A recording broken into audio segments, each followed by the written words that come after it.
see if I can go a little smoother this time.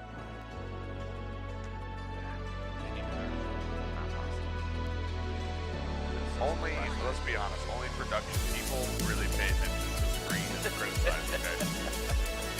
You know what? Everybody else loves it. You can't get away from it either when you're sitting out there in the audience. You're like, oh, look at that. Andrew's right here behind us. He's going to be judging us the whole time. Yeah, I did see it. All right, we'll open with one, switch to whatever that guy is. Man.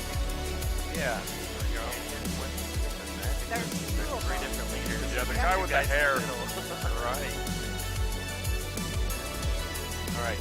Yeah. Well, let's pick Nick. The one you're gonna pick. Ready? One. And dissolve one. Well, good morning, everybody. Welcome to Rocky. Go ahead and stand up, and we're gonna sing together. So grateful that you guys have chosen to be here with us today. Let's just dive right in. Here we go. Your word is a lamp unto my feet. Your way is the only way for me. It's a narrow road, leads to life, but I wanna be on it. It's a narrow road, but the mercy's wide, 'cause you're good on your promise. I'll take you at your word. If you said it, I'll believe it. See how good it works. If you said it, you'll complete it. I'll take you at your word. Woo! All right. You spoke, and the chaos fell in line. Yeah. And I know, 'cause I've seen it in my life. It's a narrow road that leads to life, but I wanna be on it. It's a narrow road, and the tide is high, but you're part of the water. I'll take you at your word. If you said it, I'll believe it. I've seen how good it works. If you started, you complete it. I'll take you at your word. All right. Ready? Two. If you said it, I'll believe it. I've seen how good it works. If you started, you complete it. So I'll take you at your word. 'Cause you're good on your promise. Ready? Two. You're good on your promise.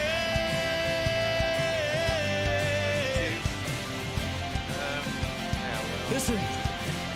Oh, you said your love will never give up.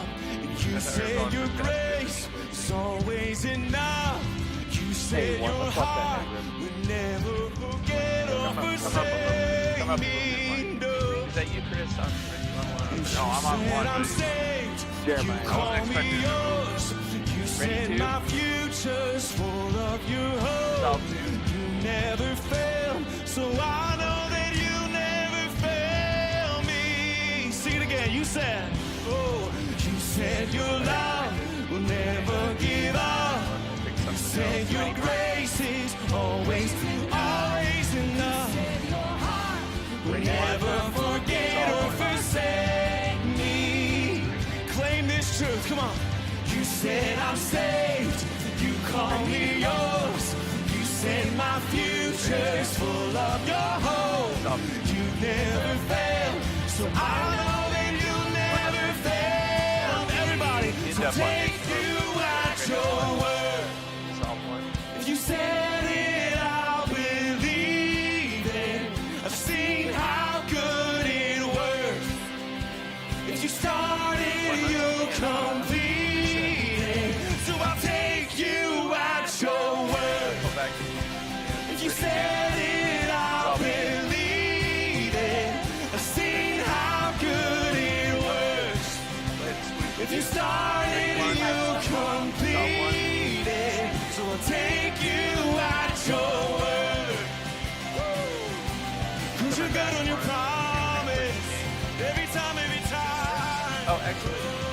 that top one. You're good on your promise. Go ahead,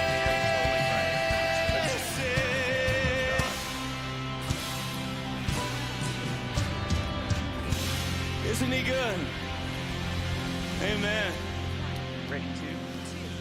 Dissolve two. 1, 2, 3, 4, 5, 6.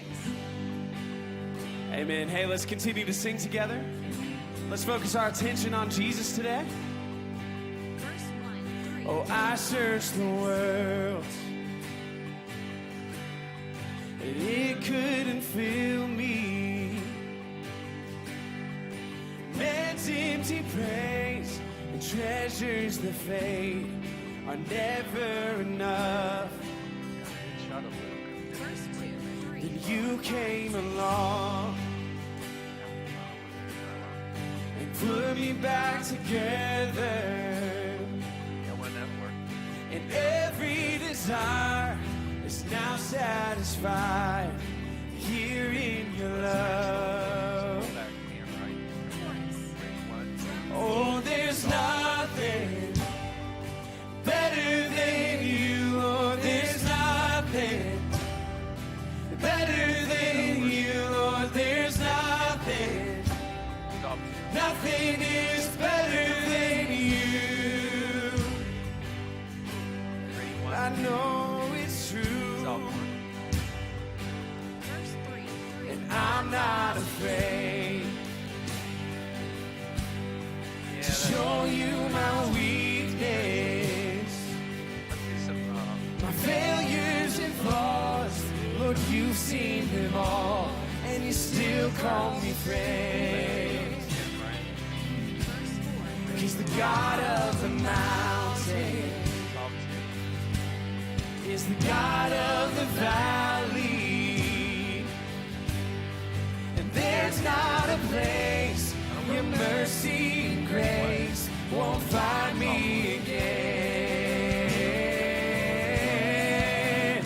Oh, there's nothing, come on, sing it to him, better than you. Oh, there's nothing It's always hard. better than you. Oh, there's nothing. Nothing is better than you. Remember the space. Oh, there's nothing better than you. Oh, there's nothing better than you. Oh, there's nothing. Nothing is better than you. Actually, one. Come on, let's sing it right to him. You turn mourning to dancing. Call.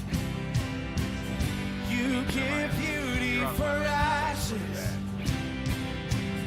You turn shame into glory. You're the only one who can. You turn mourning. You turn mourning to dancing. You give beauty for ashes. You turn shame into glory. Let's do a You're the only one who can. You turn grace into gardens. You turn bones into armies. You turn seas into highways. You're the only one who can. You're the only one who can. Oh, there's nothing better than you. Come on, sing it. There's nothing better than you. Oh, there's nothing. okay, that'll work. Nothing is better than you.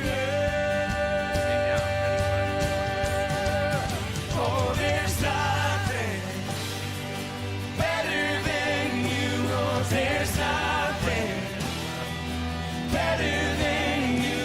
Oh, there's nothing. Nothing is better than you.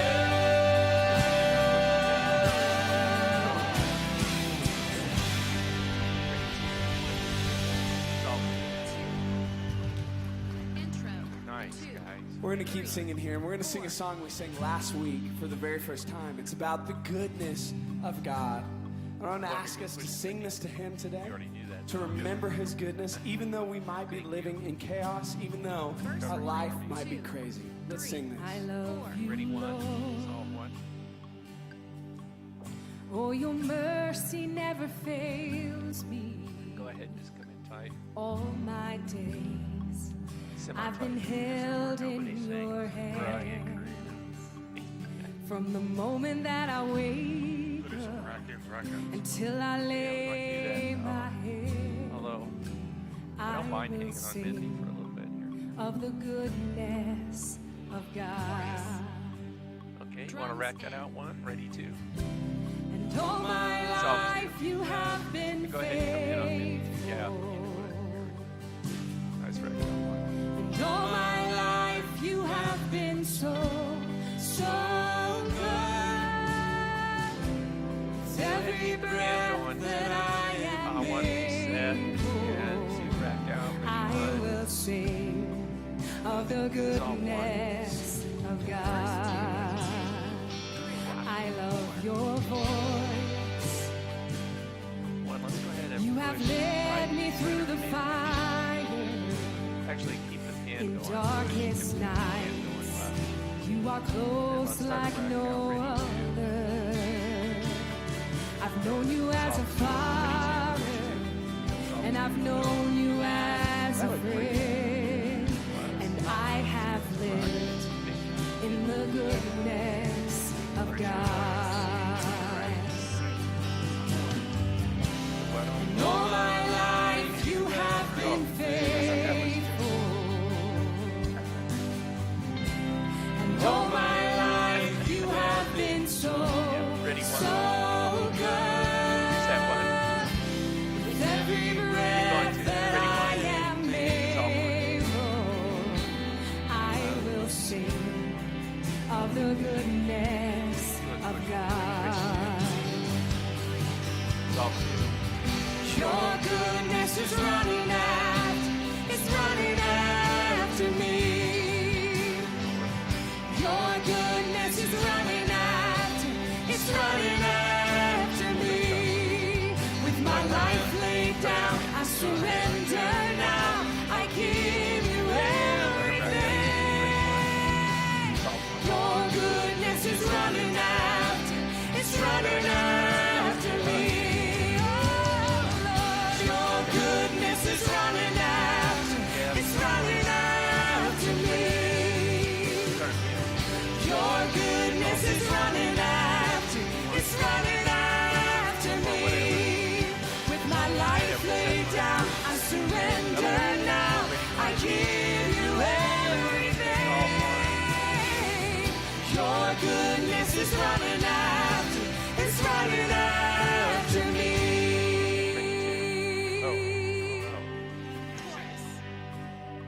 Softly.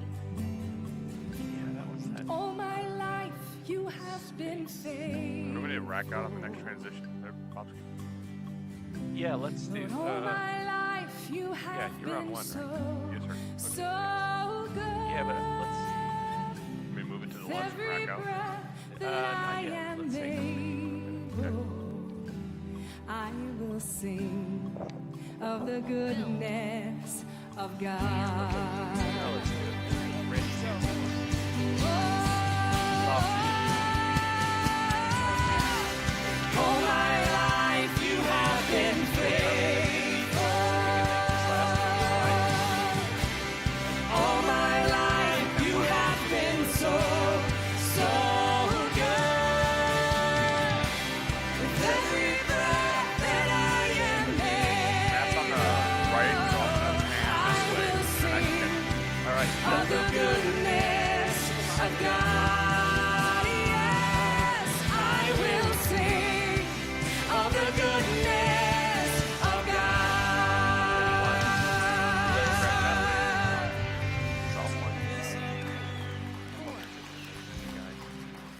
Morning, good to worship together. Go ahead and grab a seat. And you still got the key there. We're going to continue worshiping as we prepare to take communion. So if you grabbed a communion packet on the way in, you go ahead and take that out. And Man, we started our first He week is of out. basketball games yesterday for our basketball program, and I'm one of our referees, and so I did some reffing yesterday, and I was reminded of a couple of things. One, that refereeing is hard, and two, that you know who thinks refereeing is easy?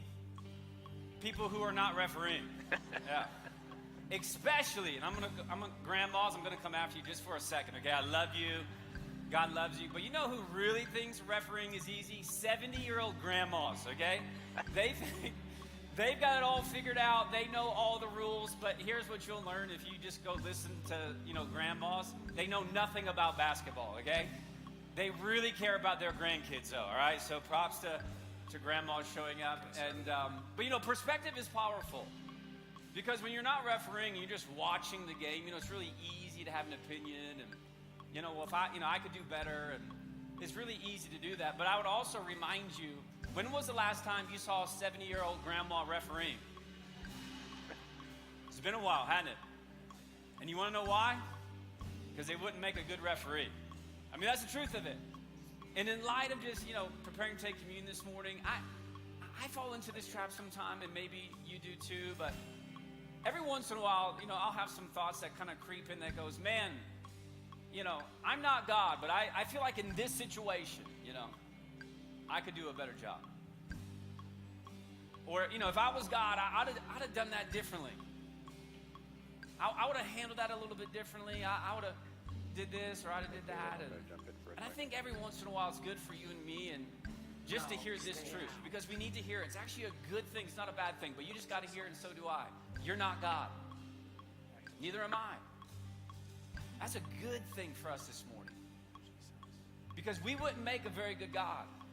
And if you think being God is an easy deal, then we need to go back, even 2,000 years ago when Jesus is being nailed to a Roman cross. It just doesn't seem like it's all that easy.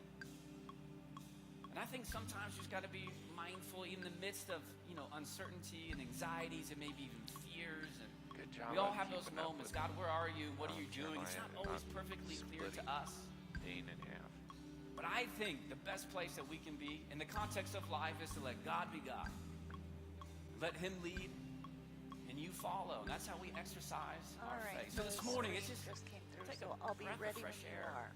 Okay, great. And maybe instead of just criticizing God or attacking God or thinking that you would even be a better God, you just let They're God running be God. video right now. And you follow as He leads, knowing that at the end of the day, He's just going to do a better job at it than you. We take the bread and we take the juice to be mindful that God did something for you that we needed Him to do. It's pretty incredible that He even did it because He's God, and yet He did it because He loves you. Normally He that's loves me. Naomi's job. He's willing to die. I will. And 3 days later, come back from the dead so that you and I I got could have it. a right relationship All right, Caleb, I'm out on with the you. Father. When you're ready, take the bread, Stressing take the that cup. someone has to and then do I'll it. pray for us. Ready CG is all CG. That's rack out.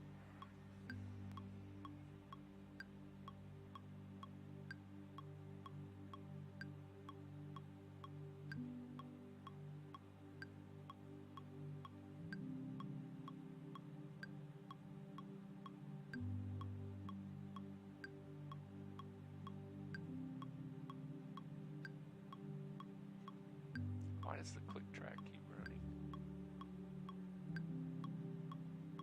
That way Because Mac can whole keep it band. I can't hear that.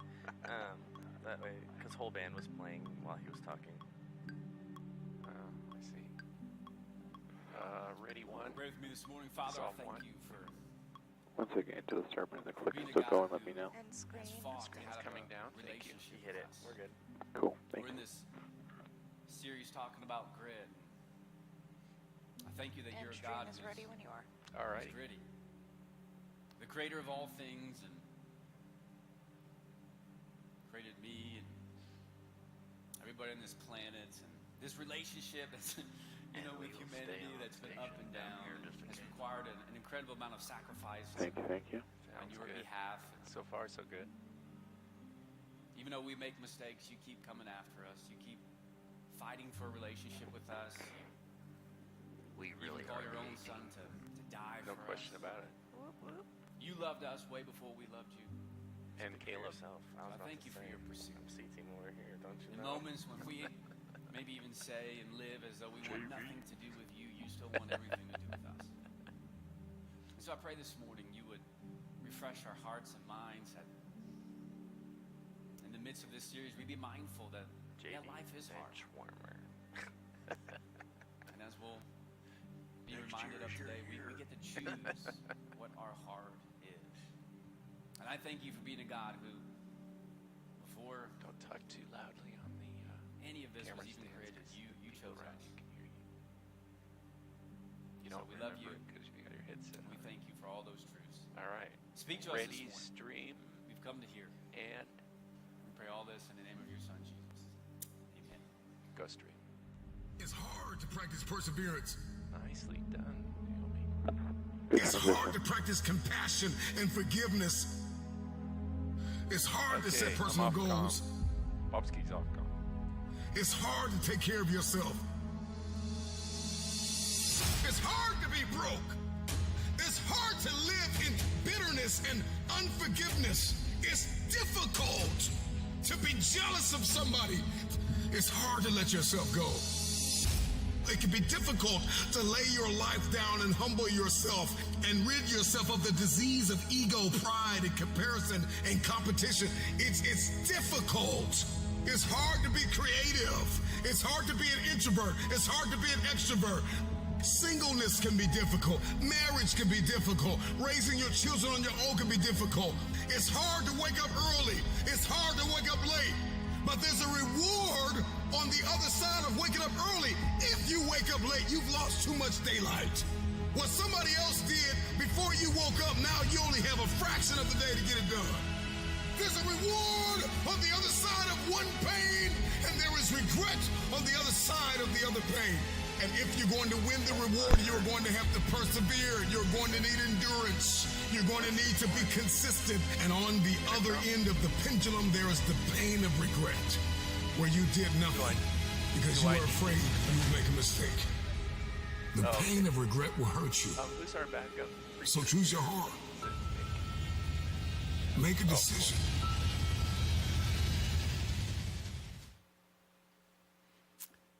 Well, I'd say this. If you were not awake before service, you are awake now, right? I mean, I watched that video 2 months ago. I'm like, we have got to show that because there's like so much truth in it, and it's so motivational. I watched it and I thought, man, I just watched a Rocky movie. I feel like I want to get up and punch somebody, right? In just a good way. I mean, there's so much truth in what he said. He says there's pain on the one side, right, of good things, and there's pain on the other side of bad things. Like when you just look at life, life is difficult. I mean, that's just a reality. Life is hard. I mean, think about it for a second. The bad in life is obviously hard. Like we realize that, and there's some circumstances that happen in life that they're outside of your control, but they're difficult and that's hard. But there are some bad things in life that happen to us that are our choosing. They are of our choosing. I mean, we just have to be real about that. So, Bobski. Sometimes there are bad things in our life that we just decided because of indecision or maybe a bad decision that led to some kind of regret that brought some pain in our life. It's hard. I mean, just think about it. It's kind of not hard to not go to the gym, right? I mean, it's not real hard to just sit at home on the couch and watch TV and not go to the gym. But what's really hard about that is 30 years later when you're on 10 medications, you're trying to figure things out physically, right? I mean, it's real easy to go through the McDonald's drive-thru 3 or 4 times a week until you get 20 years down the road and you have a heart attack. That's hard. I mean, the difficult things in life, and we can go through relationships, we can go through finances, we can go through all the different things in our life and say, man, there are some indecision or some bad decisions that lead to some hard things in life. It's just a reality. Life is hard. But on the other side, what's really interesting is the good things in life are hard too. Like there is no success and no achievement in your life that's not associated with some kind of difficulty and pain. Would you not agree? I mean, it's true. If you're going to achieve something in life, you're going to have to put in some sweat and some grit to make it happen. It's just true. Like when I was for my first year of high school, I kind of learned this idea of like choose your heart. Like you choose the hard work now, or you choose the hard results later. I love basketball, and so I remember I was coming in my early years of high school. It was my first year, and I was getting ready to head out for the basketball team. And there was always that week of tryouts. And guys, I did the work ahead of time, man. I was always out in the driveway or going to the gym, and I'm shooting and getting shots up and that. But what I didn't do is get my butt on the line and get out there and run like I should have run. I thought, man, I just get out and play a lot of pickup ball and, come into tryouts. I'll be fine. I'll be ready to go. We walked into tryouts that year, and we had a brand new coach. It was his first year. And if you know what happens like in a larger school with tryouts for any sport, is you usually get like tons of kids that show up. I remember walking into the gym, and there's like 60 or 70 kids there for tryouts. And here's what coaches do. Like, all right, we're just going to run them out of the gym. And that's what they do. They literally run kids out of the gym. So they're like, okay, let's do a couple drills now. Let's get on the line and let's run. I spent that entire week with my head hanging over a trash can because I wasn't in game-ready shape for basketball. Now, it's interesting. So we go through, and I made the team because I was skilled enough to make the team. And I had a buddy named Matt. And Matt and I were about the same skill level. But here was the interesting thing is Matt put in the work ahead of time. His dad was a basketball coach, and he kind of knew what was required. And so he put in the running ahead of time and all of that. And Matt's first year of high school, he became a starter on the varsity team. We were about the same skill level. But because I didn't come in ready, there was some pain and regret, and I was relegated to be a starter on the JV team and swung up to varsity some. And I was like, that shouldn't happen again. I got to the next year, and that year was difficult. It was difficult watching my buddy, and he was in the newspaper, and he was doing great and all that stuff. And that was difficult, but the next year was difficult too, and here's why. It was about a month and a half before the basketball season, and that coach who had been his coach and then was probably going to be my coach that year, he came to me and 3 other guys. And he said, guys, I'm really excited about this, but you guys are going out for the cross-country team. I was like, Coach, I'm not signing up for cross-country. I mean, I'm not wearing those shorts and running around like that. I'm not doing that. And he's like, no, you're signed up for the cross-country team. And I was like, who signed me up for the cross-country team? And he's like, I did. And he's got this like evil smile on his face. He's like, here's the deal. You don't have to wear the shorts. You don't have to run any of the meets, but you have to be at every practice.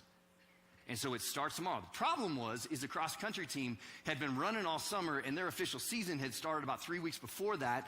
And so he was signing us up late, and he says, be at practice today at 3:30. I showed up to practice with 3 of my other buddies, these basketball guys. We got our basketball gym shorts on, and they're all looking at us like, what are these guys doing? And they're all like, 4'2" and 37 pounds and flying around the track and everything. And we're out there, and the first day, the cross-country coach looks at us, and he says, okay, here's what we're doing. You guys just jump in and run the heats with people. You run as much as you can. If you need to step out, get a break, do it. We're running 400s. We ran 400s, which is a quarter mile, 1 lap around the track. We ran 400s for 90 minutes. Guys, I thought hanging my head over a trash can in basketball practice was bad. I didn't know what bad was. The second day we come out, and I walk into practice like this. I'm like, hardly walk. And I come into practice, and they're like, okay, 8-mile run. You guys know the course. Head out. You basketball guys, if you get tired, you fall behind, I'll pick you up. He picked me up in the back of his pickup truck 3 times, drove me to the front of the pack, dropped me off, and they passed me every single time. But you know what happened? A month and a half later, I walked into basketball practice. I made a starting spot at the beginning of the season on the varsity team with my buddy Matt because we put in the work ahead of time. You see, the reality is this in life, is you get to choose your hard.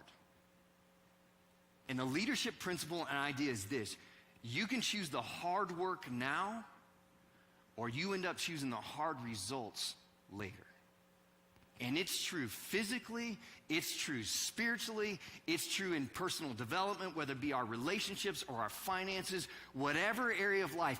You get to choose your hard. You choose the hard work now, or you choose the hard results later. You get to choose your hard. We've been in the book of Nehemiah. Nehemiah's in the Old Testament, and the reason we chose the book of Nehemiah for this series, it's called Grit, and grit's kind of the idea of just the willingness to put in the perseverance and the passion to persist at something that you think is important, even when the going gets tough. Like just to be the willingness to be able to push through and have grit to push through. Now, talent matters to success, right? Even luck matters to success, but we would say this: grit matters a whole lot more. And so we jumped into this book of Nehemiah because Nehemiah in the Old Testament is probably a few hundred years before Jesus walked this earth. Nehemiah's story is a grit story. Like if you missed the first 2 weeks, I would encourage you to go back and to watch and to listen, because I think there's so much challenge, but we give a lot of just kind of background. So let me give it to you in a nutshell. The Israelites, God's people, had been taken out by the Babylonians. Like Nebuchadnezzar walked in, and the city of Jerusalem, their holy city, I mean, everything just kind of wrapped around Jerusalem. The temple was there, the leadership was there, all of that. Nebuchadnezzar walked in, and he didn't just conquer the people. He wiped out their city. Like he wiped the temple foundation clean. He took the walls of Jerusalem in one area. He literally pushed the walls. I mean, I'll explain how big this wall was. He pushed the wall off into the valley. And you're looking at these stones going, how did they even do that?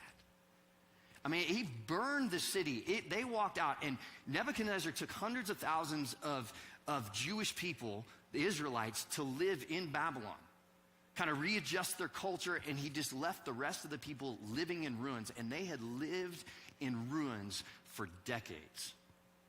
Nehemiah is one of the lucky ones. His parents must have been people who were kind of high ups, nobles, and he made it high up actually in the king's court. He was the cupbearer to the king, which we explained the first week.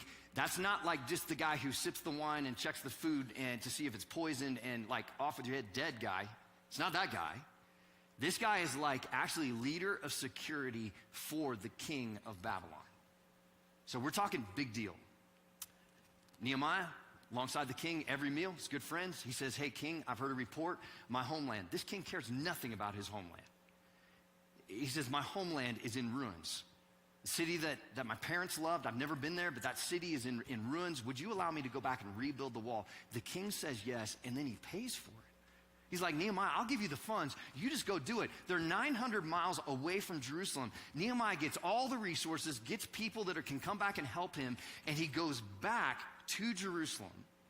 And we pick up the story in Nehemiah chapter 2, starting at verse 11. He's been there for like 3 days, and he shows up, and I want you to see what Nehemiah actually does.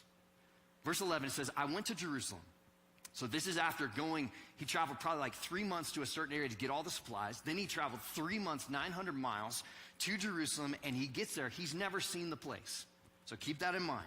It says, I went to Jerusalem, and after staying there for 3 days, I set out during the night with a few others. I had not told anyone what my God had put in my heart to do for Jerusalem. So nobody knows this guy. They just know this big guy kind of shows up with a lot of pomp and circumstance, and he's there, and who is this guy? And Nehemiah doesn't say anything. It says, there were no mounts with me except the one I was riding on. By night, I went through the valley gate toward the jackal well and the dung gate, examining the walls of Jerusalem. That's really important. We lost stream. Nehemiah, before he did anything, he walks into Jerusalem. He's like, man, I better go check out these walls. That's what I'm going to rebuild. So he goes and examines the walls of Jerusalem, which have been broken down, and its gates, which have been destroyed by fire. On this guy, how much time we have left? So Nehemiah walks in, and before he goes to the local hangout, he's like, man, guys, why isn't anybody rebuilding these walls? Before he goes to the city council meeting and says, hey, I've got an idea. What Nehemiah does is goes out by cover of night, and he examines the walls. Let me give you a picture of these walls. Are you working on this? If you go to Jerusalem today, the wall around the city of Jerusalem today, and keep in mind, Jerusalem has been rebuilt many times. It's rebuilt on top of rebuild on top of rebuild. But the current wall of Jerusalem is 2.5 miles long. It's 39 feet tall, like average. 39 feet tall. And it's on average about 8 feet wide. Now, there are places, certain buildings that the wall runs into, that the wall expands out, and it's at the largest point is about 26 feet wide. But you're talking 40 feet high. Like if you just sit here and you just kind of look up right now in this building, you're getting close to the walls of Jerusalem. 40 feet high, 8 feet wide. Now, Nehemiah's wall wasn't 2.5 miles long. The stream is still down, but it was about 1.7. There's portions of the city that didn't have, they weren't built then, and the wall wasn't that long. But 1.7 miles. We just have one network. Like that's a long ways. wait, how and 39 feet tall, that's a big wall. That's just our And internet 8 work. feet wide. I mean, we're talking about something Just fine on the other campus. significant That here. used to be how we did the So message. Nehemiah walks in, he looks at the We walls. now Now, go through archaeologists have actually dug up which is through the that box layers over of there. the rebuilds of Oh, Jerusalem, so and they it's found Nehemiah's wall. Taking a different route than And what's this? really interesting, in Yes. 2007, Okay, there was so a this lady is who just led the an problem. expedition, Message is coming and from they Resi. found portions of the How wall Resi near what works they is believed was One David's campus palace. is sending it to the internet. And Right. what's so important about what they found, because there's a lot of people that are skeptical. So we just They're lost like, the- whatever that 1.7 miles direct stream And that's in our 52 inter-campus days? Is that even stream possible? with local decoders. Well, it's possible Resi says, if you're in a hey, hurry there was some and you network do blitz, hasty and you work. sent me information that I missed. You Could see, when they send it dug up the again? layers and they found Send it Nehemiah's again. wall, what they Send found it on the is it was decoder. uncut, If it unfinished pulls the stones. data, it goes, oh, I Like you missed can actually something. see a portion what they believe is Resi actually says, next okay, I'll to send it to the what was decoder David's again. palace, Got it. and you Fixed can all see those kind of the bits. wall going up and some of the ruins that they found there. But That's if the you look at proprietary that, and technology there's that some Resi portions has that don't even look that was nice the- at all, what you find is Check the what balance. Nehemiah Did you did. get all He your was data? not concerned You about didn't? perfection. I'll send it again. Versus What Nehemiah Doge was Moan coders concerned that with says, was protection. I didn't send the data. See, the so surrounding you have areas are like, weird if they buffering rebuild things. that temple, Right. man, their God might come So back. it's different than And so buffering they than just kept coming actually in and just checking it thwarting, out. you know, being a thorn in Yeah. the side I of wonder the how it people and labels keeping the them, how walls it from being knows the rebuilt and package, all that different stuff. individual And so package. Nehemiah walks in and he says, guys, we're not worrying about doing this really pretty. What we're how doing does- is we're just taking rocks and we're going to pile Development, rocks up on right, top of yeah. rocks, and we're going to rebuild this wall as quickly as we can, because in Nehemiah's day, that's what you had to Okay, defend your camps where city was a you're, wall. we Like can think about stand down today's, again. all the things we've got. We got drones and we got fighter jets and we got all those things. What they did in that day is they built a wall 40 feet high, 8 foot wide, and the only way you get over that wall is ladders going over that wall or projecting something over the wall. It was their defense system. So Nehemiah was like, let's get the defense system up as soon as possible. And so the first thing he does is he walks in and he inspects the walls. Like he does inventory of the wall. Let me ask you a question, because I think that is so important. When was the last time that you sat down and reflected and did some inventory of your life? It's too dark to see him. Like think about this for a moment. When was the last time that you actually sat down and you thought about your life spiritually, which I think is the most important, physically, I think is super important, your personal development, your relationships, and your finances? When was the last time that you actually sat down, took some time, and reflected and took inventory? Like you inspected those areas of your life and said, where am I right now? So we're probably not. Where am I gonna see a spiritually? blood Where am I army. physically? Where am I in my development of We'll my keep watching relationships, the my finances, TMRX all if it these different craps areas? out. Where am I If- right now, I love and it where when do I Anything want to happens, be? we'll get a text. Yeah. And what does it actually And then take we'll know we're to doing get something. there? But if StreamRx is freaking out, You see, here's what that'll give Nehemiah us understood. our first warning. Is Nehemiah understood that one of the best Well, it was thoughts freaking out a toward moment change, ago. one of the That best was our helps first toward warning, and then I change sent a text. is I was like, we're reflection. good. You see, reflection leads to redirection. But the StreamRx will give us. Let me say that again. up. Reflection in our life actually leads to redirection. And here's what happens for most people. We don't change in our life. We don't make the changes that we want. We get down the road and we actually have regrets because we never took time to sit down and actually reflect on where we are right now and where we think we should be, and then what does it take to actually get there? You would do so well. Like it would be a great thing if you would go home this afternoon or set out an hour this week. Just put it on your calendar and sit down with your journal or a piece of paper and just start writing, hey, where am I in these Schedule my areas? bio life. And am I all right with that? And where should I be? And what you'll find is you're never where you want to be. But you might find, hey, I'm doing pretty well in this area, but this other area over here, and if I would just work on that, what would the story be a year from now? What would the story be 5 years from now if I would decide just to do something right now? If I'd reflect, figure it out, and start working toward it. If you don't take time to reflect, you will not be able to redirect your current reality to your desired reality. Let me say that again. If you don't take time to reflect, you will not be able to change your current reality to what the desired reality for those areas of your life. And so we would do well to sit down and reflect. Nehemiah did. And he made a plan. And then he jumped in and he gathers the people. So he goes out, he checks out the wall, he comes back in, he gathers the people, and he starts inspiring them about what's possible. And so we pick up in verse 17, and he says, then I said to them, so he's got the people gathered around. He says, then I said to them, you see the trouble we are in. Jerusalem lies in ruins, and its gates have been burned by fire. He inspects the reality. So guys, this is a reality that we're in.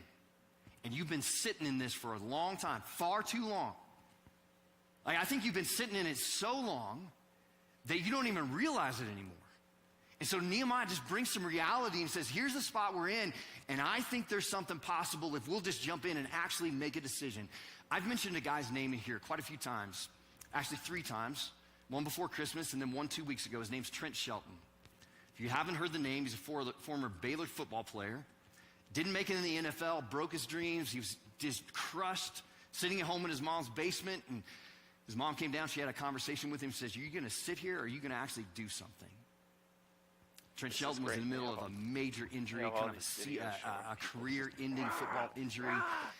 And he just said, okay, I'm going to start sharing my ideas and my thoughts, and I'm going to start sharing my rehab. And he calls his followers on social media, which he has 12 million of them, he calls them rehabbers.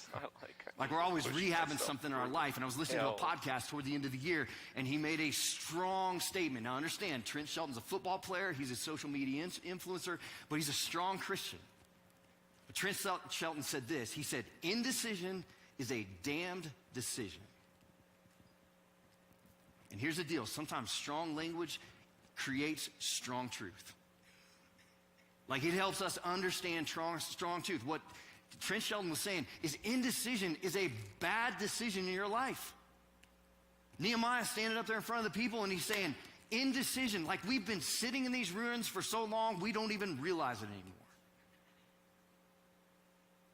Like your indecision has left us here. And so it's time, guys, to make a decision and to get after it in an area of our life and start rebuilding this wall. Let me ask you this. What area of your life has indecision been a bad decision? Like there's probably a few areas there's been some really good things. There's probably been a few areas you're like, this is good, but there's probably one area that every single one of us know that indecision, like we've been sitting on some things that we're probably getting used to that we shouldn't be used to. And we're probably missing out on some things in our life that if we would just act, like it probably doesn't even matter what the decision is. But if we would just decide to do something, to make some movement, to move forward a little bit, this decision might lead to that decision, might lead to another decision that creates something better. And so Nehemiah challenges people and he says, hey, let's just get rid of this indecision because it's bad. And let's make a decision and let's start building this wall. If you're a sports fan, if you look at a box score, it's a very interesting label in a box score. You look at a box score for basketball, you look at a box score for football, you look at whatever. For basketball, you'll see minutes played. You'll see points scored, you'll see shots taken, you'll see rebounds, you'll see personal fouls, you'll see all those things. But when you get down to the end of the box score, you'll see this thing that says DNP, and it's usually the last 3 or 4 people. Last 3 or 4 people, and it'll be blank across, but it says DNP. You know what DNP stands for? Did not play. Like for whatever reason, coach's decision, suspension, injury, whatever, did not play. DNP. And there's a lot of people that live certain portions of their life with the label DNP. Did not play. Did not play as a dad. Did not play as a spouse. Did not play spiritually.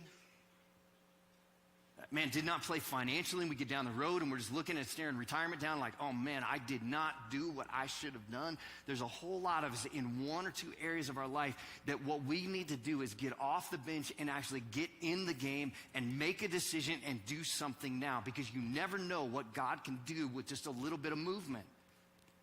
With just a little yes to say, okay, I don't even know where this is going, but I'm going to make this decision. And what usually happens is God takes that decision and he moves it toward another decision and another decision. And all of a sudden, what you thought was impossible becomes possible because you made movement.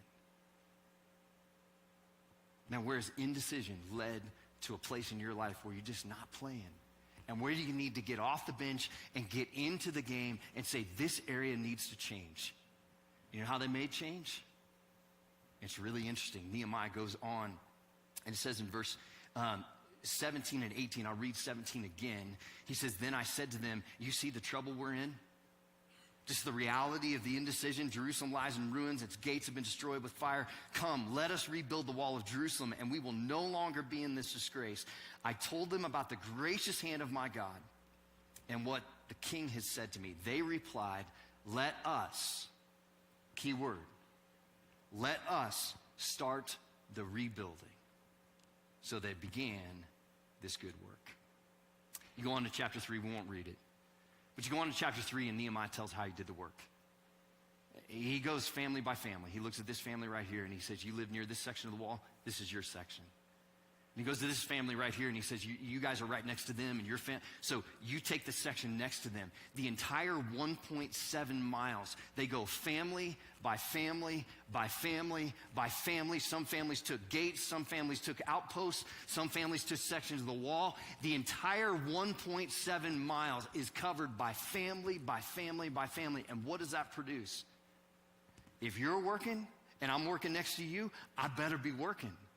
And if that family over there is doing the work and I'm next to them, I better be working. Here's the deal. When you work together, when you go together with somebody else, it's always better, is it not?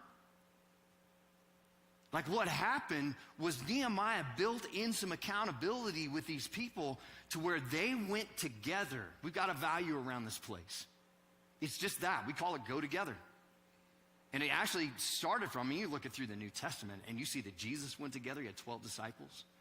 Paul, one of the greatest leaders, you go through all of his letters that he wrote to the churches, and the whole last chapter of every book is a thank you note to all his friends and all his co-workers. It's like, these are my people.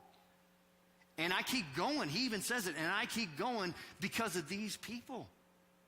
You look at Moses, and he had people. And you look at Joshua, and he had people. And David, and he had a whole list of mighty men that were his people. You see, when we go together, we've got that value around here. It actually came from biblical value, but it also came from an African proverb that we learned over in Kenya. So we're on a mission trip over in Kenya. Matt, as he comes back, says, man, this African proverb is crazy. It's like, if you want to go fast, go alone. If you want to go far, go what? Together. There's something so true about that. When we step back and we begin to reflect on our life and we name out some things and say, this has to change. And when we jump in and we actually decide to make some movement and choose some things to actually move, something begins to happen. But what usually happens for us is we make decisions, say, I'm going to be better at this. But when we don't tell somebody, when we don't write it down and we don't tell somebody and become accountable to it, what happens? We quit. Because life is hard. Circumstances happen. We roll down the road and all of a sudden, we quit. And we say, I'll get back to it next week. But there's nobody to say, hey, I'm back at it. I'm back at it. And we quit. This summer, I've told this story one time, and I'll just say it again I think it fits for what we're doing here. This summer, my daughter she came out of basketball season, and basketball season didn't go exactly the way she wanted it to go. She's good. She did well.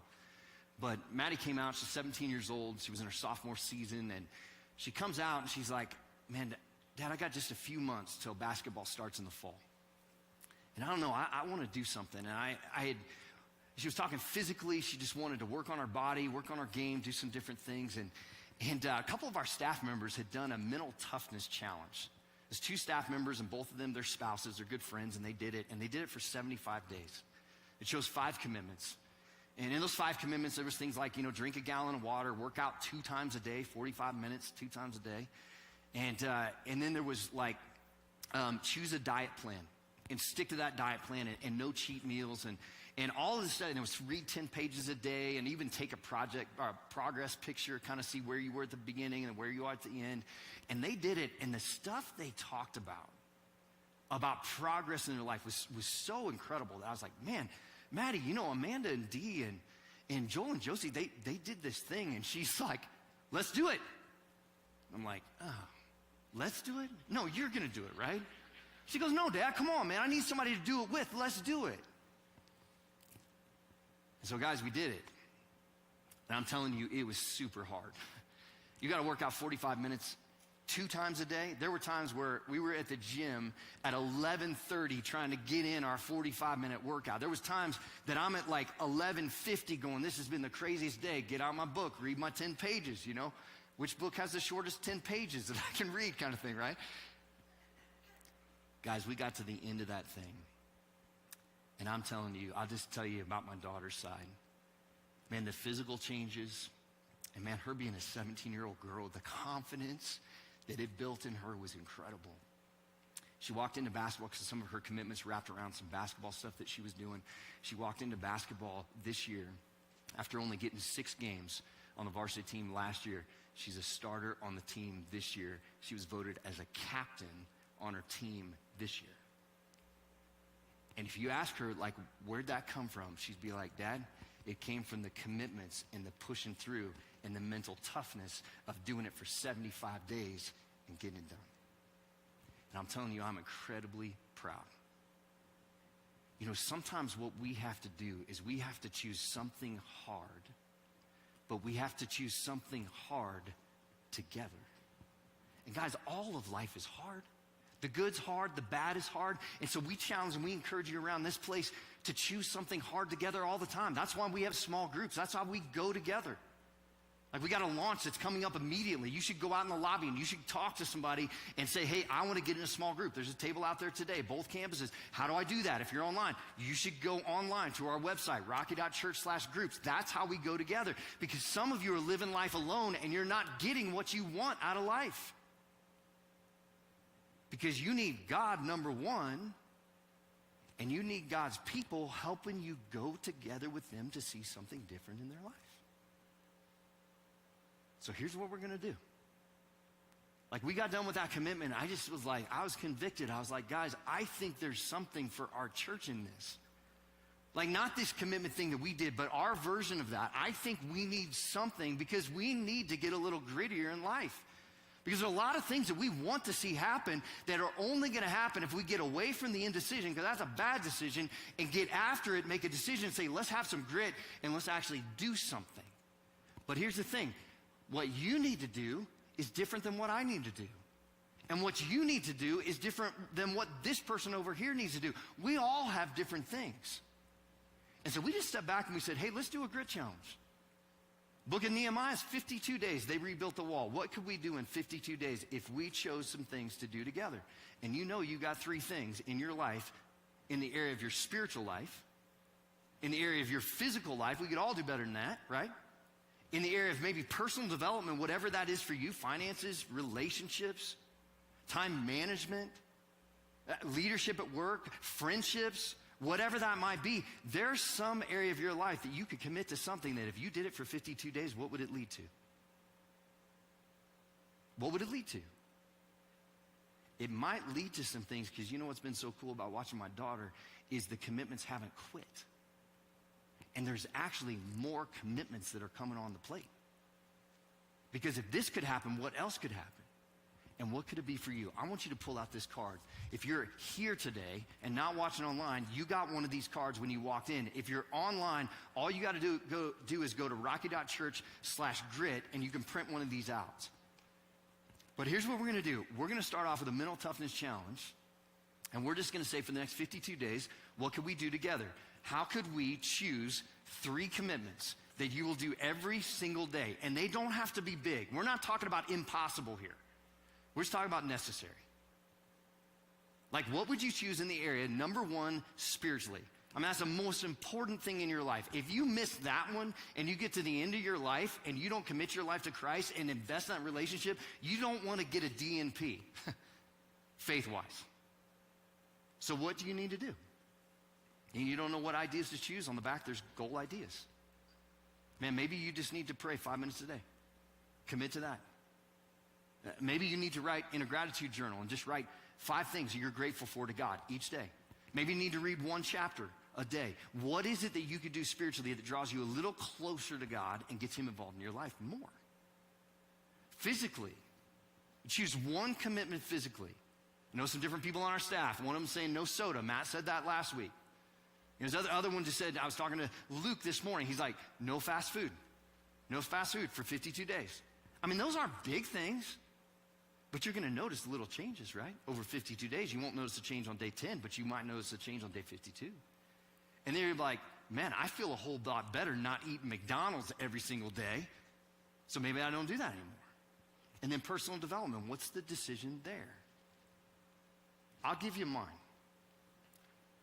When it comes to spiritually, in my things, and we said accountability, right? And like go with somebody, so I'm going with all of you. So I'm just going to tell you mine. My commitments are these. Spiritually is this. I'm going to start my day with meditation and prayer.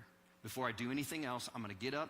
I'm going to go to my spot in my house. I've got a meditation app, and I'm going to take my time and start my day with meditation and prayer because I do well at reading the Bible. I don't do as well as taking time and slowing down and just meditating and praying. Physically, here's what I'm going to do. I'm going to close my Apple Watch rings every day. Now, just so you know, I've got my Apple Watch ring set to where I have to be at the gym at least 45 minutes to 60 minutes a day, all right? So no setting it too low. Personal development, I'm going to post on social media every day. You'll be like, why is that? Because I'm a leader at this place. My team's been asking me to post and to help us push some things and also just to share and encourage people, challenge people. And you know what? I feel a little insecure about it because I've not done that as much. And so 52 days, I post every single day. Maybe it creates a habit. And we'll get it done. What are the little things for you that you need to choose to do something hard that might produce some results in your life that are positive for you, but also positive for somebody else? So here's what you're going to do. If you take the challenge, and I want to encourage us to do this, because what happens if you don't do this? What happens if Nehemiah didn't build the wall? Like there would be no story to tell. We wouldn't be standing here telling this story. Now yours isn't going to be a wall story. You're not going to build 1.7 miles in 52 days. But what could you build in 52 days? And what happens if you don't take the challenge? So here's what you're going to do. You're going to take this. You're going to go home. You're going to take a little bit of time. And you're just going to think, what are the 3 challenges? What are the 3 things? You're going to write them down right here. And you're going to start checking them off every single day. And I'm telling you, on day 4, you're going to be like, ugh. Day 25, you're going to be addicted. You're going to be like, look at that. I'm 25 in. I only got 27 more to go. And then day 35, I'm this far in. I only got this many to go. And you're going to be excited about it, especially if you do it with somebody. And the cool thing is, April 2nd, if you get this thing all done by April 2nd, which is way more than 52 days, so we'll give some more time for people to come in, we got a t-shirt for you. And some of you are like, t-shirt? Dude, you will do anything for a t-shirt. I mean, some of you have done the Boulder for decades, and you got every single t-shirt they've ever done. That's why you do the Boulder. So why not do this? And we'll give you a t-shirt, and we'll celebrate doing something together. And what kind of change could we actually make? Let me ask you this. Some of you sit there and you're like, come on, man, in this church, like, aren't we supposed to just talk about spiritual things? Why aren't we doing this thing where we make commitments and somebody going to post on social media, encourage you to do that, it tells you how to on the card, and just kind of share your pride? Why are we doing this stuff that's like personal development? Isn't that self-help stuff? The reason why we're doing this, because it's all connected. Like, newsflash to me, it's not just our spiritual life that God created. It's our physical life, it's our giftings, it's our ability. God created you unique, and He wants you to not live at 50%. He wants you to live at 100% because He created you in His image, and you're like a billboard to the world of who God is. He's like, that's a little piece of me, and that's a little piece of me. And the better they are in their life and for the people around them, the better they shine light to other people about Him. And so why should we do this? Because it's all connected. And because God wants more for you, not from you. He wants more for you. And He wants more for the people around you. And so I want to encourage you to do this and invite somebody back, because we're going to talk about it again next week, and you got till April 2nd. But let's check those boxes off every single week. Post your progress, encourage somebody, but you write this down and you tell somebody. Because the reality is this, is you choose your hard. You choose hard work now, or you choose hard results later. Let's choose hard together. Let's pray. Father, I just want to thank you for the gifts and abilities of every single person in these rooms and watching online. You've created some incredible people, and I know so many of the stories, but here's what I know. I think you want even better stories for these people, not from them, but for them, and for the people around them and for their families. And so, God, what I would just ask is that you would empower us and encourage us to make little changes, to do things that are necessary, so that once we're able to do what's necessary, we see what's possible, and maybe you begin to even do the impossible in our life. And so, God, I pray we'll take the challenge. I pray that we'll come back next week, be excited. I pray that we will do this together, pat people on the back, encourage them, high-five them, keep them going, and that we will celebrate some incredible stories together of the growth that you have for us and for those around us. So, God, help us to have some grit. Help us to get it done. And, Father, I pray that you would just produce some incredible results on the other side of this. It's in Jesus' name that we pray. Amen. Hey, at both campuses, I would encourage you this. If you did not get a card when you walked in, cards are available in the lobby. Again, if you're watching online, you can go online to rocky.church/grit and print one of these out. And the other thing I would encourage you to do right before you leave, okay, before you leave, you pull out your phone, because we want to give you some motivational encouragement, all right, every week. So you pull out your phone, and here's what you do. You text GRIT, one more, just GRIT, to 97000, and what it'll do is opt you in to some encouragement that we will send a couple times a week, to reminders, encouraging quotes, thoughts, ideas, all of that, that'll help you stick with it and get 52 days in. All right, both campuses, can we do this? Fred, can we do this? We can do this? All right, everybody who said yes, just filling that card out. Great job. All right, you guys have a great day. If you need prayer, come up front at both campuses. We love you. We'll see you next Sunday.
Hey, is anybody up there?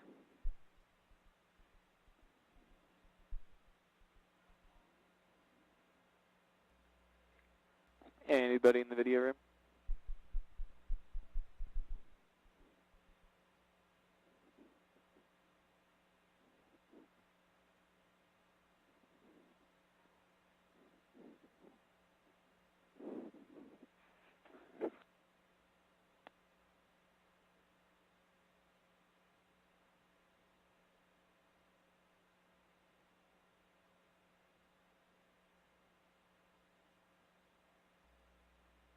Hello?